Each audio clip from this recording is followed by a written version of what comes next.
Hey VV Nation, welcome to our channel. My name is Glenn, the Senior Stock Market Strategist for VectorVest, and I'm glad to bring this story to you. So, Panama, we have a problem. Or do we? We see a lot of headlines now about Panama and the drought and the ships being able to go through or not being able to go through, or the slowdown in being able to go through. Ryan did a great short this week talking about it, and I wanted to follow up on the topic to give you, actually not give you fish, but teach you how to fish, to tell you what's going on in the market. How Panama Canal supply chains issues affect or impact shipping stocks. Shipping stocks will be affected by this because they're going to have a longer time to get through the Panama Canal to get to their desired destinations. Next story, Panama Canal reduces ship traffic due to drought as El Nino bites. The waterway through which 6%, now this is the interesting part, 6% of global maritime trade passes welcome an average of 39 ships a day in 2022. Now it's been reduced down to 25. This is the big number for me. 6% of the global maritime trade passes through here. So we say Panama, we have Panama, we have a problem, but do we? All right, let's go to the next story.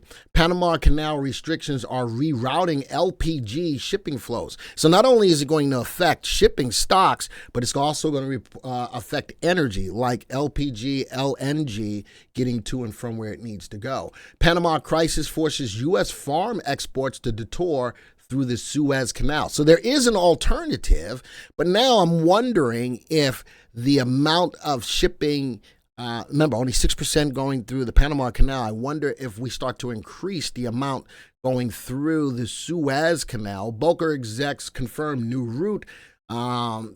Shipping company GNK said during its conference call, we are getting some help from the Panama Canal situation. Instead of going through the Panama Canal, ships are going through the Suez, which is extending ton miles in shipping demand measured by volume multiplied by distance, which is what?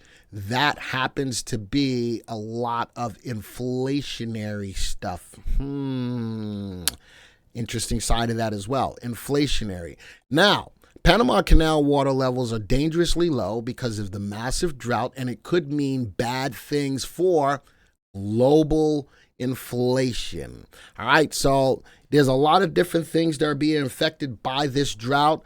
As I mentioned, LNG, shipping companies, and now higher wait times. They pay more money to go longer distances. What's going to happen? They're going to pass that on to you, driving stocks prices higher and increasing in global inflation. But there's another side of the story. This one says shipping traffic, and this was done August 23rd. Shipping traffic jam at Panama Canal. Why it's not a crisis yet. So this is another story. Container ships don't see higher waiting times. The ACP reduced daily transits at the maximum ship draft has declined to 44 feet.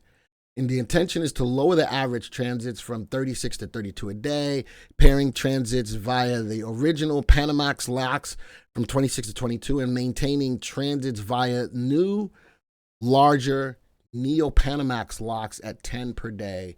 And there we go. So there's both sides. More to this story as well, that maybe this is not an issue yet. I think that if you look at what's going on, the water is getting low, they ain't getting rain, it's a problem. So I've got 5 stocks that I want you to keep your eyes on. And these are all water-related stocks. I'm going to do more research and have a follow-up story to these stocks, whether they're good, bad, or indifferent. This is my giving you the fish section on TTEK, FIW, AWR, PHO, and CWT. If I scroll over, one of them is pollution controls, sectors, ETF, utilities, water supply, AWR, specialty, environment, and water supply for CWT. I want you to keep these on a watch list. I'm going to do a deeper dive into these to see if they're beneficial. And then I'm going to also try to see if I can find you some stocks to take advantage of during this as well. The purpose of this video was really to lock in that there is a problem. Not a ton of people are talking about it. Well, we'll see. I think that's going to start to change and what we can do about it. I'm giving you a head start on 5 stocks to keep your eyes on, and I will do a follow-up video next week in regards to these if they are viable ways to take advantage of what's going on. Folks, that's the gist of this video. Panama, we have a problem, or not. We'll see. Folks, this video is over. And until the next time, see ya. Hey VV Nation, you know that we can analyze any stock in a matter of seconds. Do you want to analyze any of your stocks for free? You want VectorVest to tell you what you really need to know about that stock? Well, you can. If you go to www.vectorvest.com/YTFSA, you can get a free stock analysis on any stock that you're currently holding or are possibly looking at. Folks, what do you have to lose? Do that now and analyze any of your stocks in a matter of seconds.